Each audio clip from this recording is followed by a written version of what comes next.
Good afternoon. Today is Wednesday, the 16th of April, 2025, just after 1 o'clock. Welcome to UK Column News. I'm your host, Brian Gerrish. Delighted to have Ben Rubin with me in the studio, and we will be joined by Vanessa, Beeley and Sandi Adams on live link. Now, we're just going to say that a lot to cover on today's news. For the presenters, the theme which is recurrent for us is that whilst we see more and more terrible events in the world, whether it's in Ukraine or in the Middle East, what we think we are watching is the dismantling of society and infrastructure in UK. But we've got quite a busy news today. We'll be talking about the Cambridge Peace Conference on the Ukraine Russia proxy war. We're going to be having a look at the clampdown on free speech in Glastonbury. We'll be looking at diplomacy in Antalya. And we're also going to be looking at the rise of Freeports, and also a very interesting section about how Israel is now going to look after our mental health. Let's get started with the peace conference. Of course, this is not the sort of thing that you're going to see on the BBC, but UK column team were delighted to be invited not only to help arrange this conference, but also to speak. And absolutely beautiful environment in Jesus College, Cambridge. But as you can see there, amongst the tranquility of that setting, of course, the subject was the brutal, absolutely brutal war, the proxy war, which the West is still determined to keep running in Ukraine. Now, I want to say that basically we had a number of speakers, some of them ex-military, some of them diplomats, some of them professionals who've lived in Ukraine.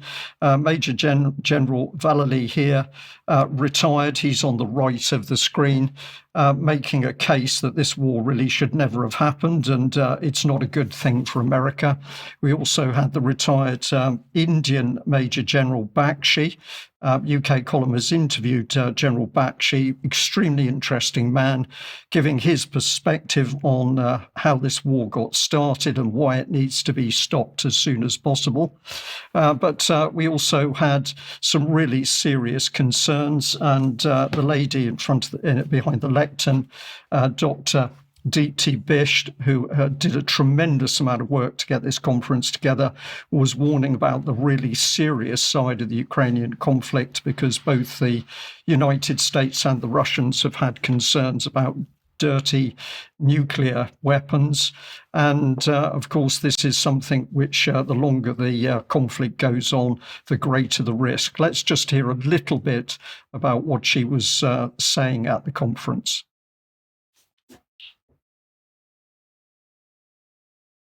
We should have a little video clip here, I think. Okay, unfortunately, we haven't got that clip to show you, but essentially the point is that the possibility of a dirty bomb, a nuclear weapon in Ukraine has been something that has arisen and has been of concern to both the Americans and the Russians as a result of statements made by the Ukrainians themselves. Again, this is a subject which the BBC simply doesn't want to cover. But other subjects that were brought to the surface in this very interesting conference were the concerns about the US biolabs in Ukraine. And if we just have a look at this one slide that was part of a really excellent talk about this problem, it says that on March the 10th, 2022, senior defence officials spoke about the Department of Defence's cooperative biological threat reduction program activities in Ukraine. And it says that the DoD has been working with the Ukrainian government since 2005 to secure 5 biological research laboratories in Kiev. And we've invested nearly $200 million in Ukraine since 2005, supporting 46 Ukrainian labs. So this was regarded as a huge problem. Now, I want to say that the conference itself was balanced, because while we had people who were concerned about what was happening, if you like, from the Russian side, we also had people speaking, such as Ms. Lopez, former US diplomat, talking about what the US policy is for Eastern Europe. And her talk was extremely interesting. It gives you some idea of the mindset in deep state America, and the fear, really, of the Russians. Let's also just have a look at a little clip by George Galloway, who had a very interesting opening statement for the audience. Well, thank you very much, not just for the invitation and for the introduction, but for the video that you just showed, and especially what you said immediately afterwards, that it was made 2 years ago. It spoke clearly as if it were made today. The fact that it was made 2 years ago shows both the prescience and the courage of the participants. Because 2 years ago, never mind 2 years ago, 6 months ago, these would have been described as Putin talking points. We would have been accused of being literal agents of the Russian state. For voicing that narrative, we would have been shadow banned, outright banned. If we'd booked this room, it would have been cancelled. If we'd held this conference, there would have been a protest outside. We would have been blackguarded by what still calls itself the mainstream media. Everything that was said there turned out to be true, and moreover is now the prevailing orthodoxy. So George Galloway's key point was that just a few years ago, if you dared to speak out on the subject of Ukraine, the BBC and other Western media were simply going to label you as a Putin's puppet. But of course, all the warnings that people have been making over the way the conflict would go, it has gone, and we've seen the resulting slaughter on the battlefield. So just a small section there of a really excellent talk by George Galloway. But the other person who had a really interesting commentary was Andrew Bridgen. Let's have a little listen. So what truth aren't we being told, or the public aren't being told? And I don't believe my colleagues are being told, my former colleagues in the House of Commons are being told. Well, for most of the public and for most MPs, the conflict in Ukraine started on the 24th of February 2022 when Russia invaded. That is their timeline. It is interesting that was about 6 hours after we'd just gone out of the last emergency, which was the COVID pandemic, which was officially ended at midnight on the 24th. And 6 hours later, we were into the next emergency, which was the Russian invasion of Ukraine. As various people have said, in 1991, at the end of the Cold War, in return for allowing Germany to re-amalgamate East and West Germany, we promised the then Russian leader that we would not move NATO and European Union an inch east of Germany. We broke that. We broke that agreement, the Minsk agreement. We broke that. We broke it repeatedly. We broke it with the Baltic states, Poland, Czechoslovakia, Bulgaria, Romania, and everything else. So interesting commentary there from Andrew Bridge. And again, you will not hear this sort of commentary on the BBC or the mainstream media in the UK because free speech is suppressed. Now, I'd just like to bring this lady on screen, Lucy Morgan-Edwards. She has huge experience of working in Afghanistan, and she gave a really excellent talk pointing out effectively how the mainstream media had completely lied about the situation in Afghanistan. Let's just have a listen to a little clip of Lucy speaking. So what truth aren't we being told, or the public aren't being told? And I don't believe my colleagues are being told, my former colleagues in the House of Commons are being told. Of women. So of course the Afghan intervention was sold very, very heavily to the Western public as being about the protection of women and about the transition to democracy and so on. It was none of that. And I can tell you because I was there for,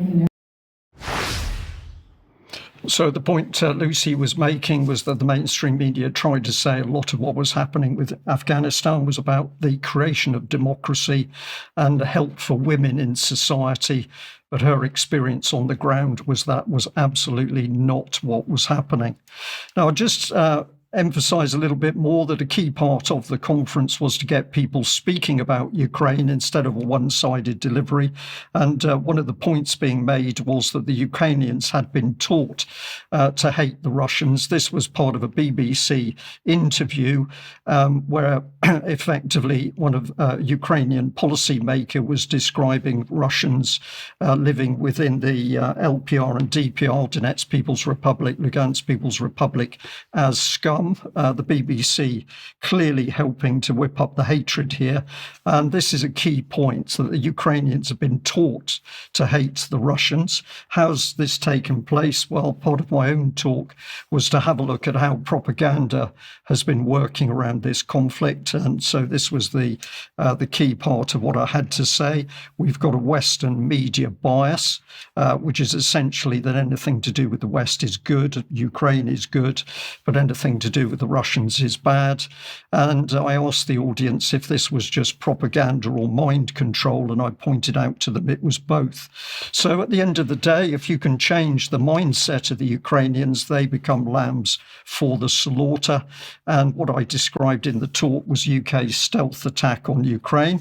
And I used a lot of material that many of our viewers will have seen before. I'm pointing out that the BBC, of course, in BBC monitoring works alongside UK intelligence services who are working alongside the American intelligence services, such as the NSA. And I've also pointed out how this stealth attack on Ukraine has worked. With UK's BBC Media Action helping drive change in Ukraine, money coming in for soft power change via the Department for International Development. We've got UK programme assistance regarding banking and conditional loans coming in. We've got the EU pumping in its propaganda and control. And of course, we've also got the weapons coming in. And what does that achieve? Well, ultimately, that achieves the proxy war. So the Ukrainians led to believe that freedom and democracy are in the West. We who live in the West know that's not true. And at the end of the day, it's those Ukrainians that are dying, being slaughtered on the battlefield for the West proxy war. I also reminded people that the BBC, even in pushing out its commentary on the war through maps, is using the Institute for the Study of War, itself linked into the American Enterprise Institute. And if we look at the family members associated with this, we come back to Victoria Nuland, coming from a Ukrainian family, but of course she's been the ace war hawk from the time of the revolution, and BBC Media Action in on the ground amongst Ukrainian society. If we have a look at it from a different aspect, we can put Zelensky at the centre here.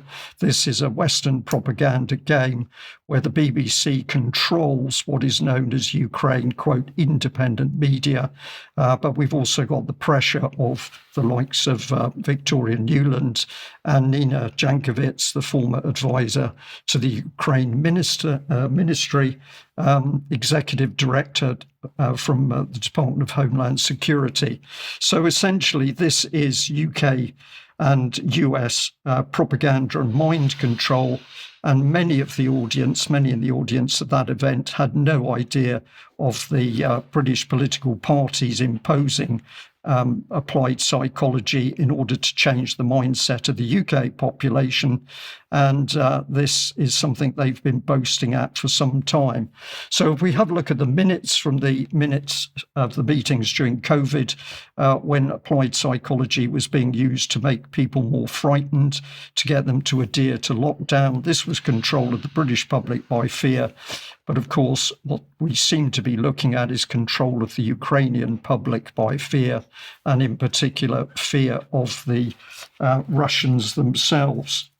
And I think this is an ideal time to come across to you, Vanessa, because, of course, you've been watching psychology, we could call it diplomacy, work in the Middle Eastern hemisphere. What have you got for us today?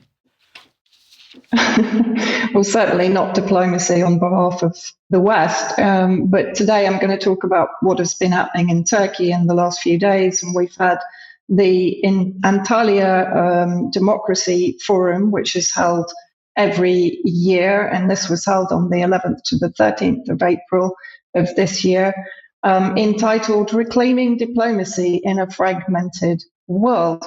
Very interesting that among those that attended the forum were the current self-proclaimed president of Syria, Abu Muhammad al-Jolani, now known as Ahmed al-Sharaa, who came to the forum, met with Erdogan, as you can see in this report from Reuters. Erdogan is pushing hard for the lifting of Syria sanctions that, of course, were imposed, effectively claimed to be against the President Assad and the Syrian government. But, of course, we know they were a collective punishment for the Syrian people.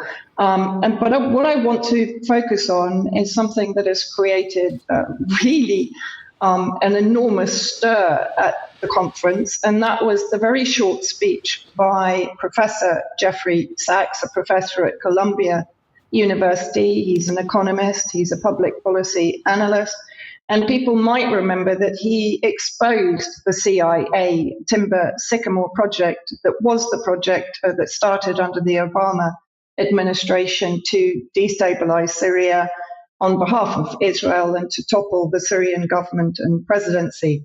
Now, bear in mind, I mentioned that Jolani was present at this conference along with his HTS or Al-Qaeda foreign minister, Assad Shaibani. So I think Jeffrey's words are particularly pertinent on that basis, but let's have a listen to the opening of his speech. I am not discussing the agency of the Syrian people. I'm discussing the opposite.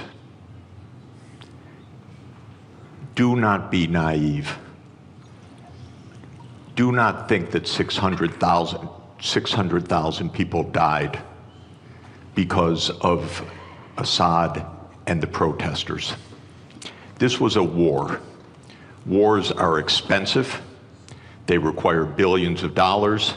They require armaments. And I'm not talking about a conspiracy theory. I'm talking about a conspiracy.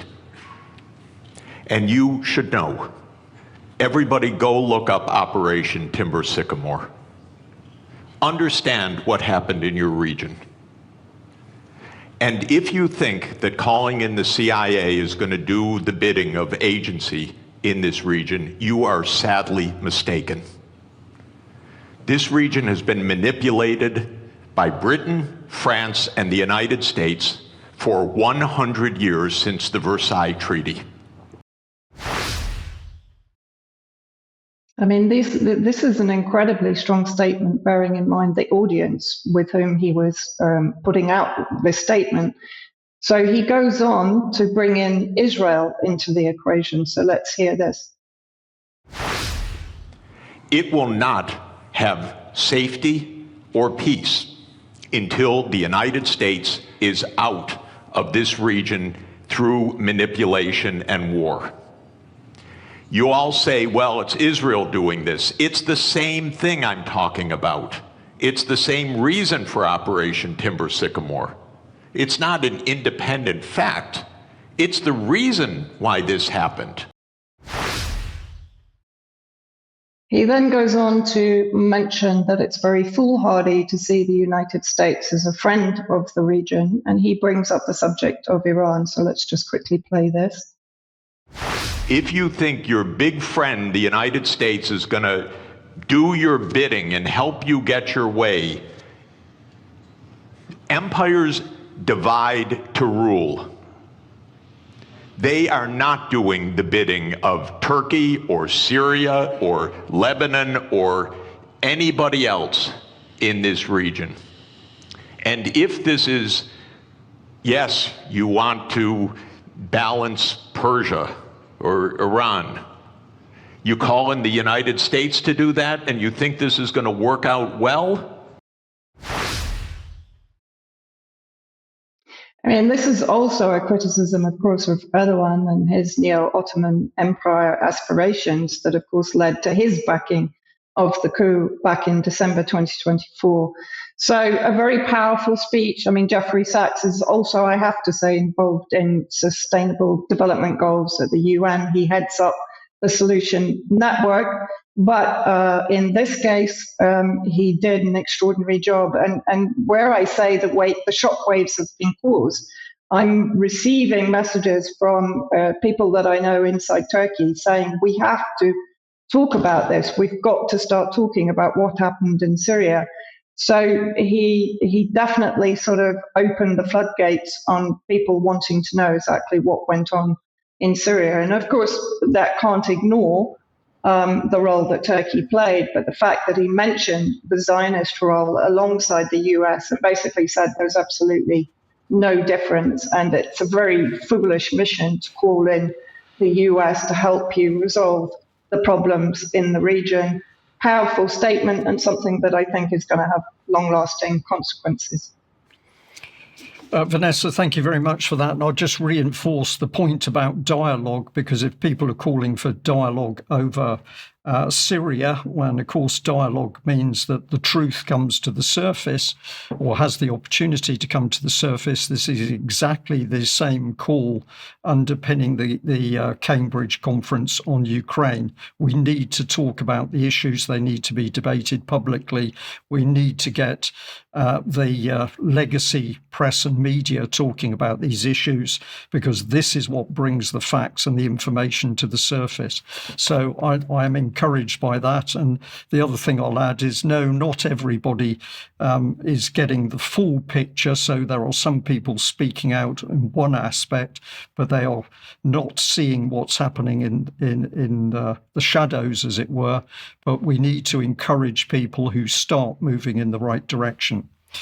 Now, as always, a very big thank you to the people who support UK Column. If you are not a member or donating to us, have a look on the UK Column website. You can, of course, make a donation to us at any time, including monthly, but also you can take out a monthly or an annual or a lifetime membership. You can also support us by making a purchase through the UK Column shop. And we always like to point out that we have Clive de Cole's healthcare products available. We make a small percentage on those. But overall, it's sharing information, which is something we like to see. We put out the information for the news for free, and we hope that you'll share that far and wide to give the UK Column some recognition. Now, as usual, we've got another interesting interview that's gone up on the UK Column, Facing the Tyrants, with Dr. Sam Beeley, and encourage you to have a look at that if you haven't already seen it, and of course share it. Tomorrow, Thursday the 17th of April at 1 p.m, I have an interview that I did with John West, the former Reform UK South Derbyshire chairman, on the reasons why he resigned from the party. Fascinating discussion. I really enjoyed it. I hope to be doing more with him. We've also like to say that for Friday and Monday of this coming weekend, we're going to put out more presentations from the Sense and Sensibility conference at Cambridge, which I introduced I introduced the news with today. We've also got the Thetford Truth and Freedom Beer Festival, Friday the 18th, Saturday the 19th of July. We're very happy to keep advertising. This is getting people together not only to speak and enjoy each other's company, but also to inform and educate. So delighted to see this starting to go on around the country. We've also got the big Stand in the Light festival in Cumbria for May the 23rd to the 26th. So music and people speaking on topics, and UK Column team will be there for that event. Now this one, Sandi, I think comes into your section, the dissident meetup of the Southwest region. What can you tell us? Well, yes. I mean, obviously, people are beginning to see that their voice is being taken away, and that through their local councils, things are being eroded. The power is being eroded through things like devolution and other stuff that we'll talk about later.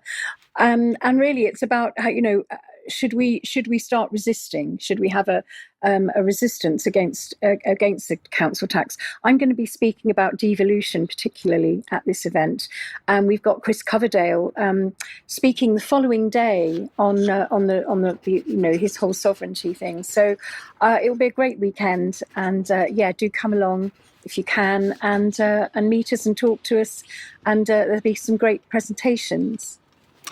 Okay, lovely. Thank you very much for that. And I'll just add this one. This was an email sent to me today by Anthony Webber, independent political commentator, and he's pointing out that the local candidates for Runcorn and Helsby have been asked questions about peace in the Ukraine-Russia conflict. And I think this is a really excellent idea for sounding out candidates and putting them under a bit of pressure as to what they actually do think. Obviously, if you freeze the screen, if you're looking at the video on once it's up on the UK Column website, you can have a look at the actual questions that have been put to these candidates. But I regard this absolutely as activism. And on that subject, Sandi, let's come back to you, because you have been censored effectively by the local government in Glastonbury. Yes, we were going to host an event with Clive de Carle and Richard Vobes on the 2nd of May. And we were told when the organiser went to pay for the event, it was already booked, and she was told that we weren't going to be allowed to speak.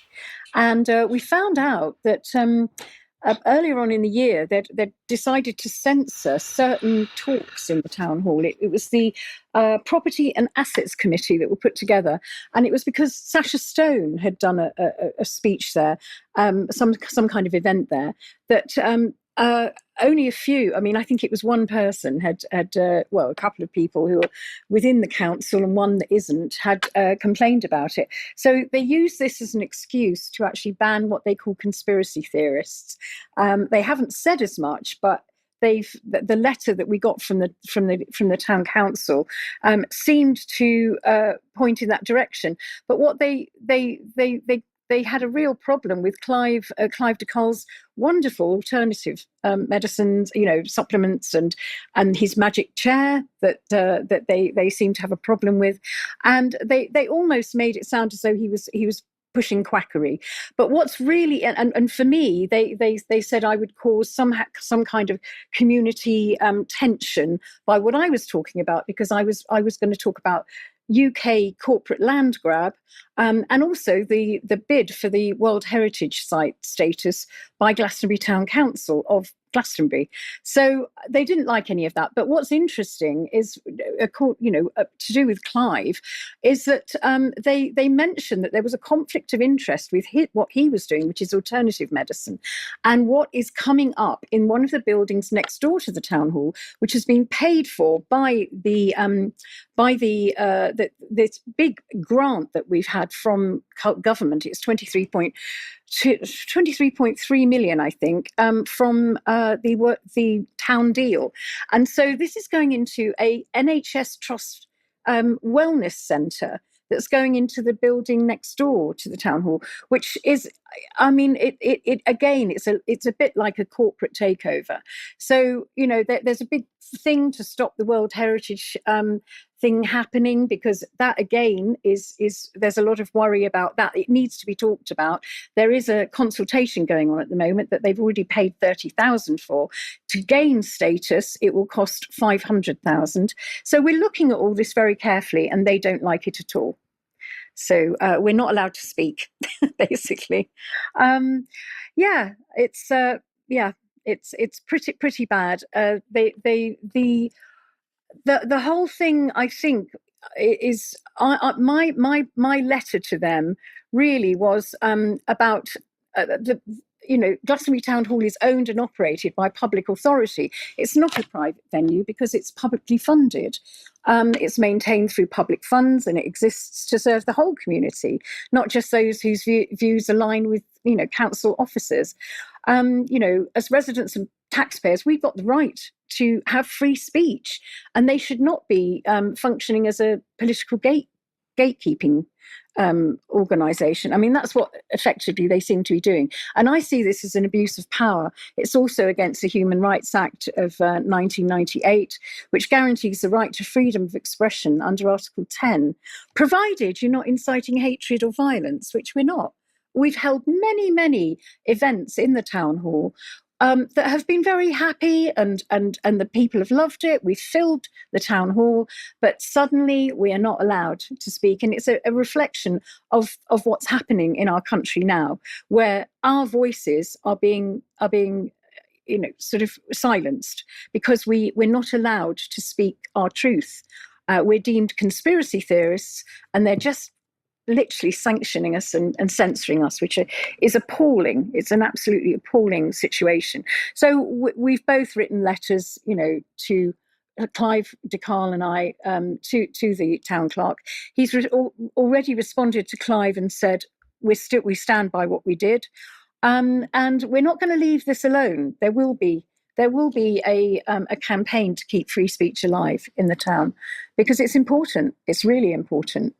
And we're just going to carry on chipping away at them. Yeah.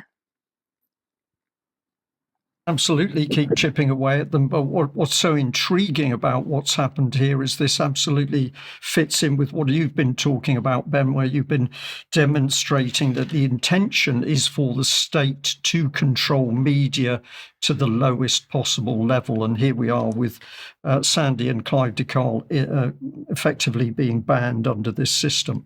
Indeed, they are, yes. And I was under the impression that Glastonbury was a hotbed of radical thinking and freedom, but maybe it isn't. Just a quick question for you, Sandi. You may have mentioned this. Apologies if I missed it. But the World Heritage status, does that come from UNESCO? So that's essentially a UN compliance issue, right? Yeah, absolutely, 100%. I mean, there's various World Heritage sites across Britain, particularly in Bath. I mean, a lot of the residents are really not happy with what's happened there, because as soon as you get World Heritage status, the whole infrastructure is there for World Heritage status. So you get more tourism and stuff like that. And it becomes more about tourism and less about the people that live there. So the cost of living goes up. There's nowhere to live because it's all Airbnbs, the usual story. Yeah. And also corporatization, all the corporates come in. That's it. Just another gravy train, isn't it? Yeah. It's so cynical. And obviously another dynamic to Glastonbury, people certainly in the UK will be aware of the Glastonbury Music Festival, and that itself, again, which is supposedly certainly presents itself as a hotbed of radical thinking and, edginess and creativity, is absolutely slap bang in the middle of the climate agenda. And I actually flagged up this report a couple of weeks ago, which is the Global Mutarau, the global collective effort that is being run by Mission 25, which is basically the very, very top level global campaign backed by absolutely everybody, driving towards COP30 in Brazil at the end of this year. And on their relatively short list of events that they've got mapped out through 25, so what are there? There's probably 12 events there. One of them is Glastonbury. So in their summer run, May and June, Glastonbury, the music festival, they've pegged that as a key moment in this global effort driving towards energy transformation, system transformation. So the Glastonbury is right at the thick of this. It's a really interesting exemplar in a number of different ways of what's going on in the country and further afield. And I'm sticking in the West Country and with the issue of local corruption. And I really enjoyed this quote, which I did share last year from Marvin Rees, now known as Lord Rees of Easton. He's been elevated into the Lords at the start of this year. And he said, never underestimate the power of very small politics to get in the way of very big delivery. And obviously, he's on the side of very big delivery. And you, Sandi, and us, and I'd imagine most other people watching this, we're on the side of very small politics.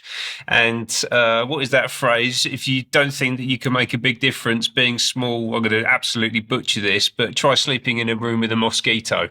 You know, I think it was Mandela or Desmond Tutu or someone like that who said that, but he's absolutely right. It shows he probably didn't mean to do this, but it does demonstrate that actually small actions at a local level can really get in the way of big delivery, right? And that's what Lord Rees is all about. And actually, he's a great example of, quite frankly, just the enormous hypocrisy and corruption in the system, in the climate agenda. And I want to just highlight a couple of things relating to Lord Rees. There was this instance a couple of years ago. Bristol City Council bans local democracy reporters from press briefings.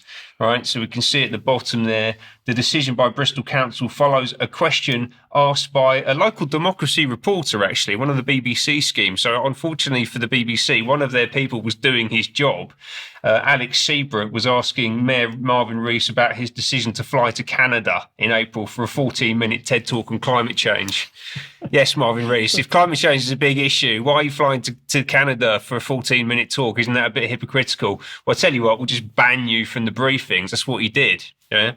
I mean, that's just remarkable, isn't it? You know, and as it turns out, he's not just what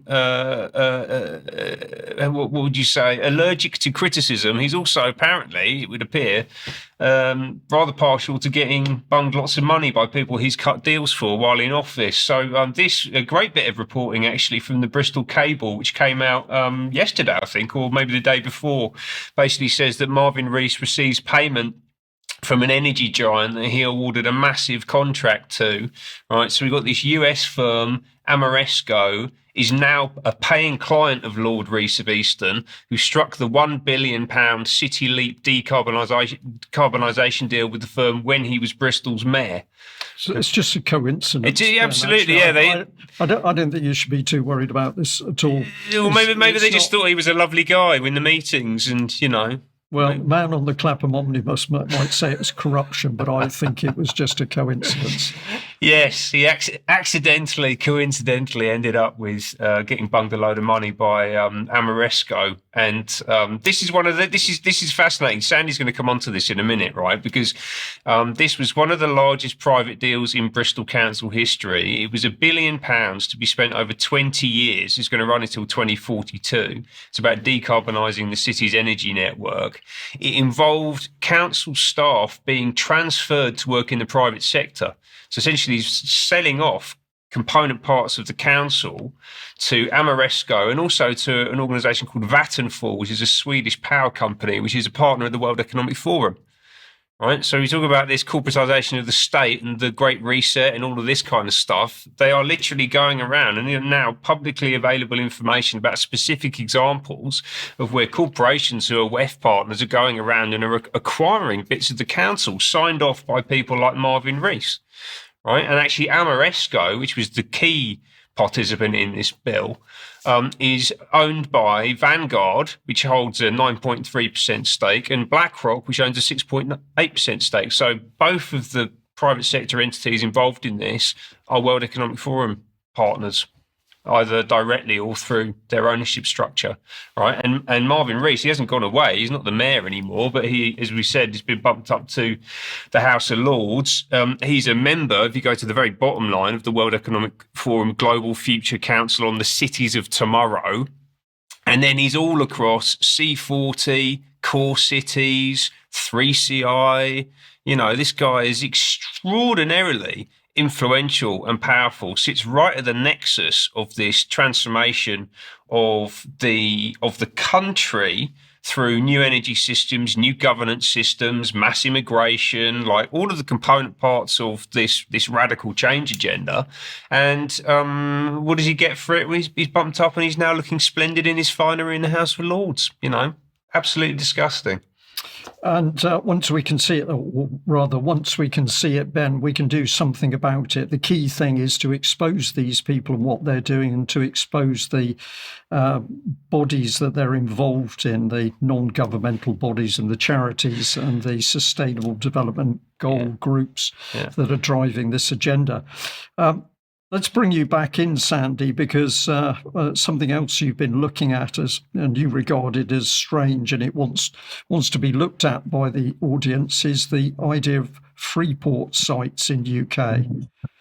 Yes, I've been looking at this just recently. These are called special economic zones. Now they're free ports and investment zones, and I've got a few maps to show you exactly what's going on. Now this was an idea apparently of Liz Truss and Rishi Sunak post Brexit. To try and encourage more sort of a growth plan, and it was unveiled in the mini budget of 2022. These zones aim to stimulate economic growth post Brexit. That was the idea, by offering tax incentives and relaxed planning regulations to attract investment and boost job creation. But really, underneath it, Rishi Sunak really wanted to, I think, reduce. To ease all this taxation that was coming through from Brexit.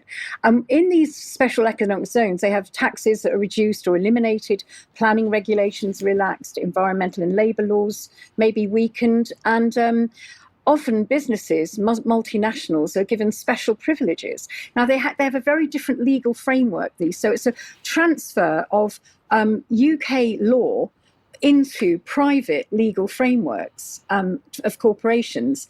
And this is what we're seeing. I've got a slide of that. So it really is the Freeports.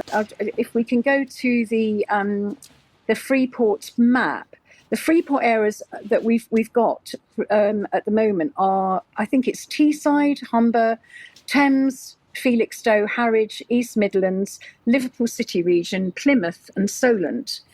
And then you've got the zones that are planned across West Midlands, Greater Manchester, Liverpool, South and West Yorkshire, the North East and West Yorkshire. Now, these tend to cluster in post-industrial areas under the banner of sort of regeneration. We're seeing a lot of this. But the true beneficiaries are often global capital and multinational corporations. So these zones aren't, isolated policies. They're components of a broader global restructuring agenda linked to net zero and climate finance. SESs and Freeports will become hubs for net zero infrastructure.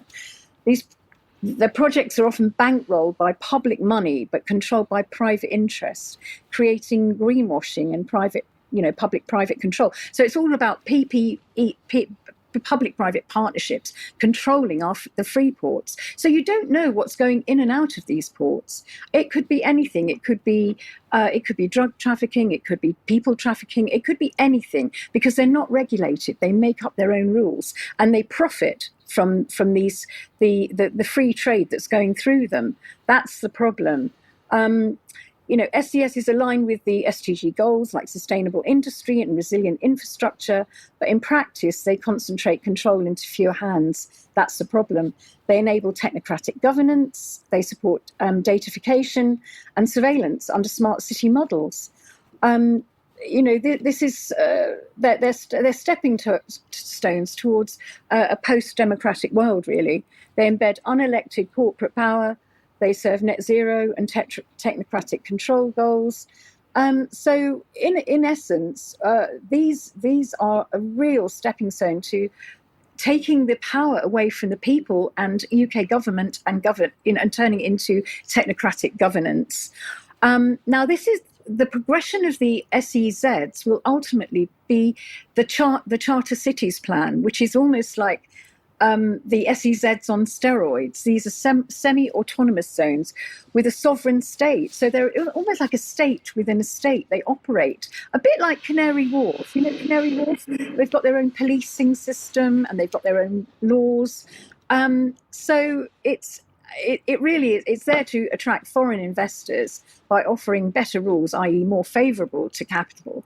And you know, who runs it? Private entities and foreign governments. Do we really want this? No. It will cause less transparency and less control for the people of this country. Yeah. Sandi, thank you very much. And my mind, once again, Ben, goes to your key point, which you've been talking about now for months and months, which is the power of the public-private partnerships in taking not only commercial control away from people at local level, but effectively political control.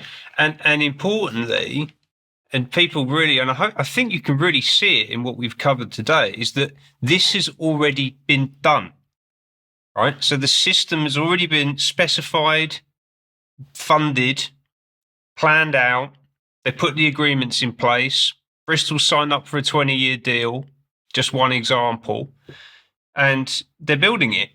We've never been asked about it. No one's ever voted for it. We're paying for it, through our taxation and through these clandestine public-private deals that they're putting in place. And there's been absolutely no discussion about it whatsoever. It's just being done through coercion. Absolutely.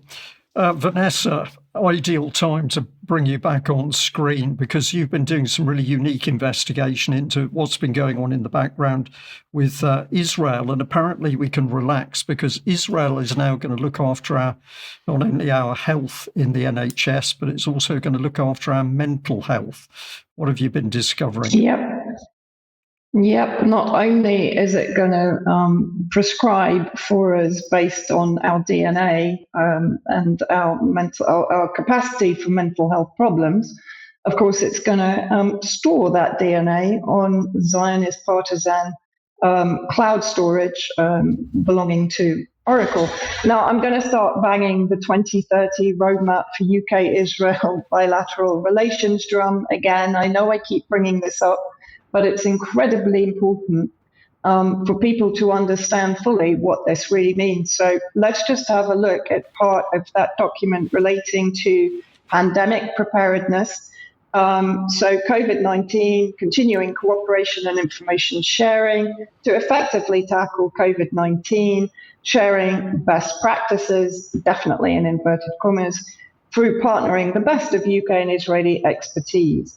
It then goes on to say that basically the Pan-Northern Health Tech Gateway, building on the UK-Israel Health Tech Gateway that was launched in May 2022 and that we covered on UK Column, we pledged to work together to tackle major healthcare challenges, establishing a long-term partnership. So in other words, people can freeze frame and read the whole thing, or they can go to whatever website they use or website browser they use and check out the 2030 roadmap. I really recommend it because it's pretty horrifying how Israel is going to infiltrate every sector of British society. So today what I'm looking at is mental health, as you mentioned, Brian. And this is an AI technology, app, Predictix, October 2022, so just after that Israel tech startup collaboration began. New UK-Israel collaboration to bring innovative mental health treatment solutions to the NHS in the UK. And at the bottom in the small print, it basically says, grounded research team at Rotherham, Doncaster, Southampton NHS Foundation Trust, groundbreaking collaboration with Israeli digital health company Taliaz. Now, Taliaz is effectively the developer of the Predictix app or system. So let's have a look at their PR video to demonstrate exactly what this does. Meet Taliaz, tailoring the right treatment for each individual. a groundbreaking genetic, clinical, and demographic-based tool designed using a unique and sophisticated platform of predictive machine learning algorithms. A unique tool that has been validated against the world's largest data sets. Here's how it works. A DNA sample is taken from the patient in a simple and painless process. A number of background questions are uploaded to the cloud, and the Telias tool goes to work. The data goes through cross-analysis using prediction algorithms based on countless comparisons between genetic and clinical data of patients around the world. Within a short amount of time, a recommendation is received on the most suitable treatment for the individual. This is how healthcare should be. Telias, tailoring the right treatment for each individual. Vanessa, you were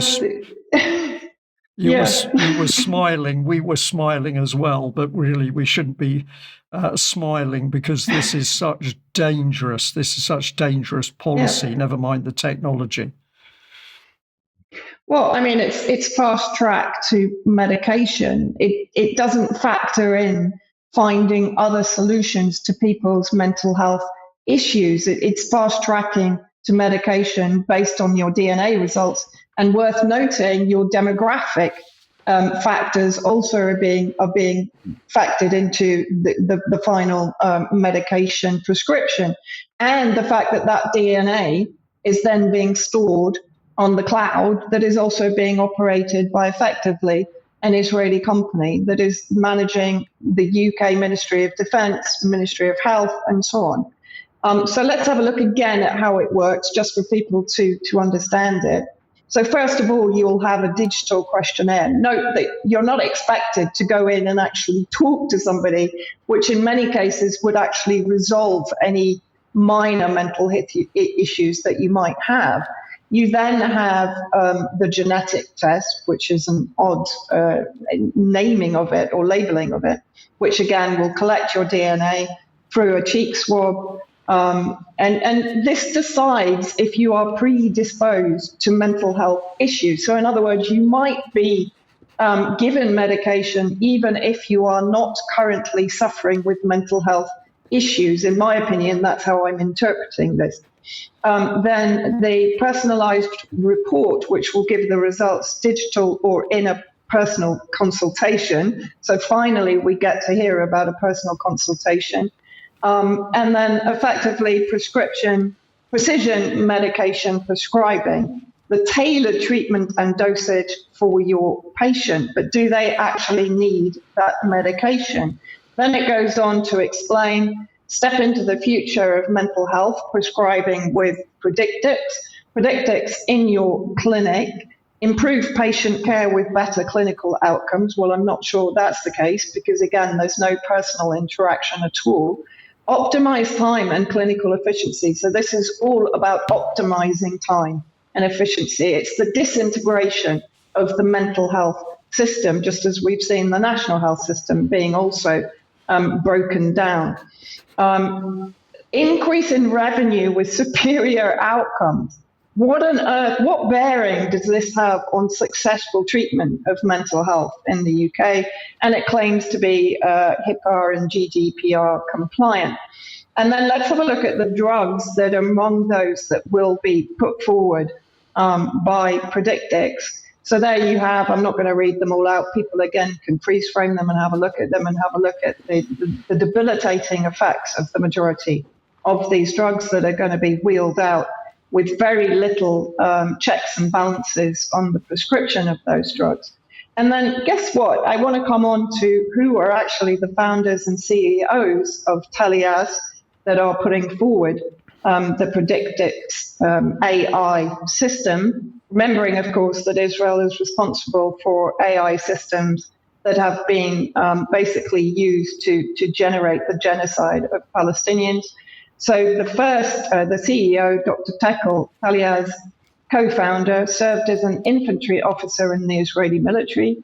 He headed mission strategy and planning, making high-pressure decisions to save lives in combat conditions. He's now in charge, or is certainly part of the collaboration in the UK towards the mental health system.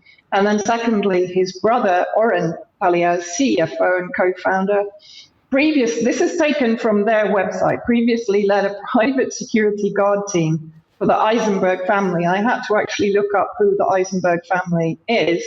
They're a very influential Zionist family that has connections to Netanyahu and members of the Knesset, commanded special infantry unit in the IOF experience in combat. So then let's go on to the Northern Health Science Alliance, Improving Mental in Yorkshire and Humber. A Northern partnership was launched in 2023. If we have a look at the members of the NHSA, we can see the universities and NHS organisations that are involved. Again, you can freeze frame it and have a look at it, but you've got Sheffield University, York, Liverpool, Manchester, Durham, Teesside, and I can't read the bottom one, Lancashire, I think, or Lincolnshire. Lancashire. But you can, thank you. And a number of the NHS sectors were also heavily involved in it. Now, the partnership is with the Northern Innovation Accelerator, Mental Health Phase 1, Northern Innovation Accelerator for Mental Health, partnering with the NHSA to improve, apparently, your mental health. So let's have a look at what they say. Improving mental health in Yorkshire and Humber. Note that the focus is very much in northern UK. They're working in collaboration with innovators to develop and evaluate mental health solutions within the NHS, reaching a potential of 17 million patients. Brian, I don't know about your opinion, but I find this terrifying. 17 million patients. What they're effectively saying, there are 17 million potential patients for mental health care and medication based on their DNA and demographics. Dr. Mandy Dixon, who's head of corporate engagement in the NHSA, not NASA, sorry, that's a typo by me. She says, post-pandemic, so note the connection with COVID-19 that was also picked up in the roadmap for Israel and the UK. The need to innovate in mental health services is greater than ever, particularly with growing evidence of the economic impact of poor mental health on the economic recovery. Not on the patient, not on the human beings that suffered mental health issues as a result of the measures taken during the pandemic, such as lockdown and so on, and leading to depression and unemployment, and multiple other consequences of the lockdown measures, but to foment basically economic recovery. So the focus on economic benefits to the state and to the NHS here are quite extraordinary, over and above the benefits to the patient themselves. And then basically let's have a look at who the exemplars or the partners are in this. So first of all, Talias that we've been speaking about, but also a company called MindLife, which talks about testing several digital innovations to improve mental health, therapy and treatment outcomes, including remote group therapy. So again, we have this idea of remote group therapy with a self-help app. So suddenly mental health issues are going to be dealt with remotely. I mean, I'm kind of laughing at this because it is so insane to me. What helps people with mental health issues is communication and being able to speak to another human being and receiving some kind of empathy back. They're not going to receive empathy through a self-help app. But then let's have a look at Tuvi Orbach, who's the CEO of MindLife. And guess what? He grew up and he was educated in Israel, Technolon, the Israeli Institute of Technology, and is now involved alongside Talias in mental health treatment through apps in the UK. I mean, I find this horrifying based on the fact that Israel is currently conducting a genocide since October the 7th, 2023 in Palestine. It is militarily expanding into the region, causing deprivation, decimation of the countries where it is advancing rapidly, including Syria and Lebanon. And here it is heavily involved in the treatment of people in the UK with mental health issues and fast tracking them to medication, which for me should be the final solution. It's certainly not something that people should be forced into because their DNA says so. And part of their mission statement is to reduce the number of patients dropping out of treatment. That's on their website. So they're actually looking to prevent people recovering from mental health issues and to prevent them getting off the medication that they've been put on through these AI systems that are now being introduced, that have been developed in Israel. Vanessa, thank you very much for a really outstanding segment there. And my goodness, the idea that we should be feeling confidence because we have members of Israeli Defense Forces who are now coming in not only to run the NHS, but also look after our mental health. This is, I could say, extraordinary, but if we go back to 2010 through to 2015, the UK column was warning what the Conservative government was doing. We had Francis Maud on screen earlier in today's news. And of course, as well as introducing applied behavioural psychology to help terrify the British population into doing the bidding of the in-post political system, he was also agreeing for our intelligence services to be fully entwined and linked up with not only Israeli intelligence units such as Unit 8200, but also there was going to be a, quote, partnership between British and Israeli universities. None of it ever discussed in Parliament. So most MPs totally unaware of what's going on. And now this pernicious public-private partnership with Israel is moving through to cover mental health. If there's anybody in our audience today, whether you're in UK or worldwide, that does not understand how dangerous this is and how significant it is, then I really don't know what to say. But Ben, we've got people at work totally unaccountable, being given more and more power, not only in an economic sense, but over our personalities and our bodies. It's quite incredible. Isn't it just? Yeah, I mean, that's the weaponisation of the health system against the population who's paying for it. Yeah.